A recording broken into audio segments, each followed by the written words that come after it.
कार्यक्रम किए हैं अब तक अपने इस साहित्यकार के जीवन के रूप में, जिसमें पूरे परिवार का इतना आत्मीय सहयोग जो मुझे देखने को मिला, ये बहुत ही प्रणम्य है। एक बार जोरदार तालियां आप इस बात के लिए बजा दीजिए।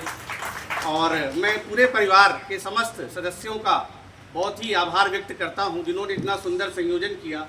और पूरी जो इतनी सशक्त टीम लगी हुई है, सुबह से मैं देख रहा हूं, सारे लोग अपने अपने दायित्व का कितने सच्चाई से निर्वहन कर रहे हैं, कितने ईमानदारी से निर्वहन कर रहे हैं, ये चीज़ सचमुच हमें प्रेरणा देती है। मैं समस्त सम्मानित जितने भी सदस्यगण हैं उन सभी के प्रति आभार ज्ञापित करता हूं। और जैसा कि अभी ये तीसरा सत्र समाप्त होने को है और इस सत्र में कई सारी पुस्तकों की समीक्षाएं यहाँ पर प्रस्तुत की गई। तो पहली समीक्षा जो शिव मोहन यादव जी ने प्रस्तुत की, पूज पहेली मेरी सहेली, प्रकाश तातेड़ जी की जो पहेलियों की पुस्तक है, उसकी बड़ी ही तात्विक समीक्षा यहाँ पर शिव मोहन यादव जी ने प्रस्तुत की है। पहेली का जो पूरा शिल्प विधान होता है उसको बताते हुए जब वे अपना पत्र वाचन कर रहे थे तो मुझे खड़ी बोली के प्रथम कवि अमीर खुसरो की पहेलियाँ बार बार याद आ रही थीं।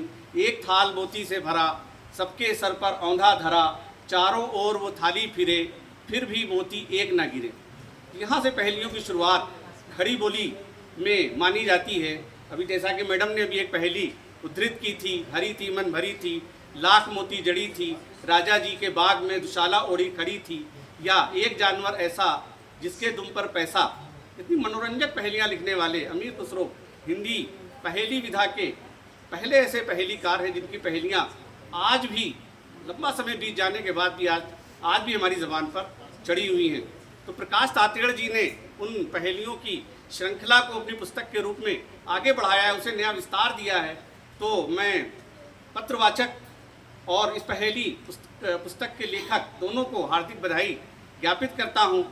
और इसी रूप में दूसरी पुस्तक की समीक्षा जो यहाँ प्रस्तुत की गई, माननीय चक्रधर शुक्ल जी के द्वारा गीत सुहाने बचपन के जो सम्मानित साहित्यकारों की रचनाओं का संकलन है, जिसमें जो साहित्यकार आज यहाँ पर बाल गीत लेखन के लिए सम्मानित हुए हैं उनकी दो रचनाएं, और इसके साथ अन्य आमंत्रित कवियों की रचनाएं जो 51 बाल गीतों का ये संकलन है, उसकी बहुत ही सुंदर समीक्षा चक्रधर शुक्ल जी ने यहाँ पर प्रस्तुत की है।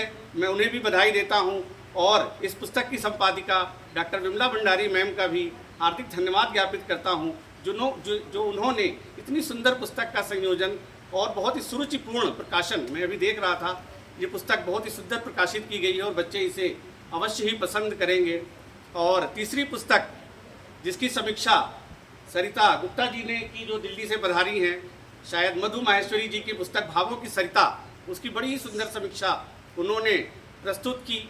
और चौथी पुस्तक की समीक्षा दिनेश पांचाल जी ने प्रस्तुत की, जो आदरणीय डॉक्टर विमला भंडारी जी की पुस्तक 6 अंकों का जादू, जिसमें पिन कोड के बारे में इतने रोचक तरीके से बताया गया है। मुझे लगता है कि बच्चे इस पुस्तक को अवश्य ही पसंद करेंगे।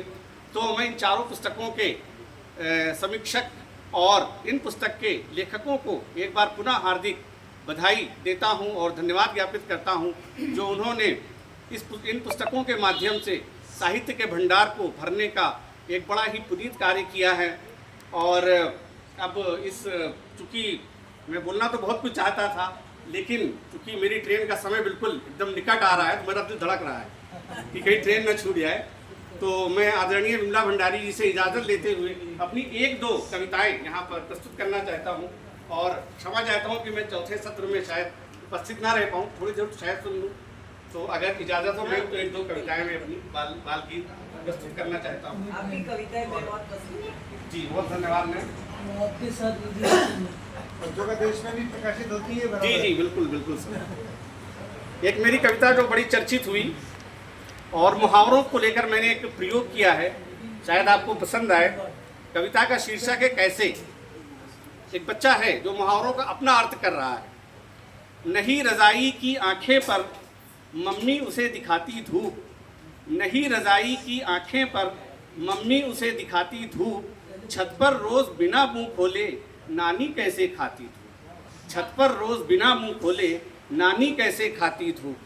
चादर दरी बिछाते हैं सब आंखें भला बिछे कैसे, चादर दरी बिछाते हैं सब, आंखें भला बिछे कैसे, चाची गोरी पर गुस्से से हुई लाल पीली कैसे, चाची गोरी पर गुस्से से हुई लाल पीली कैसे, नींबू नमक बिना ही कोई कैसे खट्टे कर दे दांत, नींबू नमक बिना ही कोई कैसे खट्टे कर दे दांत, गाड़ी की ज़बान ना होती फिर भी करे हवा से बात, गाड़ी की ज़बान ना होती फिर भी करे हवा से बात, घोड़े बेच सो गए कैसे पास न चाचा के घोड़े, घोड़े बेच सो गए कैसे पास न चाचा के घोड़े, पेले जो पापड़ पापा ने काश मुझे देते थोड़े, पेले जो पापड़ पापा ने काश मुझे देते थोड़े, चेहरे में तो घड़ी नहीं है फिर 12 बजते कैसे, चेहरे में तो घड़ी नहीं है फिर 12 बजते कैसे, चांद एक होता है नभ में 4 चांद लगते कैसे, चांद एक होता है नभ में 4 चांद कैसे लगते कैसे। जी धन्यवाद मैम इस ज़र्रा नवाजी के लिए। एक और छोटी सी कविता मैं पढ़ना चाहता हूँ, उसके बाद मैं इजाज़त चाहूँगा। एक बच्चा है जिसने मिर्ची खा ली है और मिर्ची खाने के बाद उसकी प्रतिक्रिया क्या है ये मैंने प्रस्तुत करने का प्रयास किया है।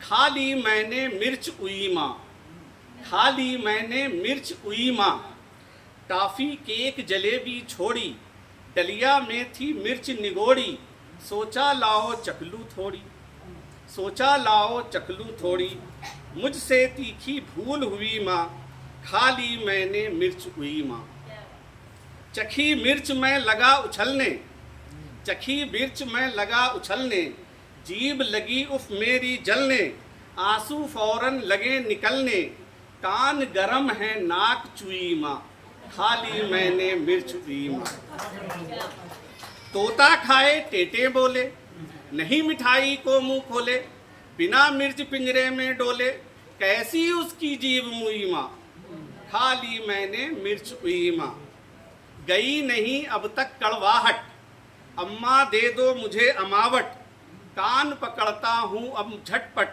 फिर जो मैंने मिर्च छुई माँ, खा ली मैंने मिर्च छुई माँ। बहुत बहुत धन्यवाद। बहुत ही खूबसूरत आदरणीय जनाब फ़हीम अहमद साहब। और यही कहूँगी कि घर हमारे आप आए इस तरह, रेगिस्तान में बदली छाए जिस तरह, और पूछिए मत एक पल को स्नेह की बहती फुहारों में नहाए किस तरह। तो कार्यक्रम का समापन इनकी सुंदर कविताओं से हुआ, हमारे दिल को छुआ उन कविताओं ने। और इस सत्र के बाद में हमारी कवि गोष्ठी होगी।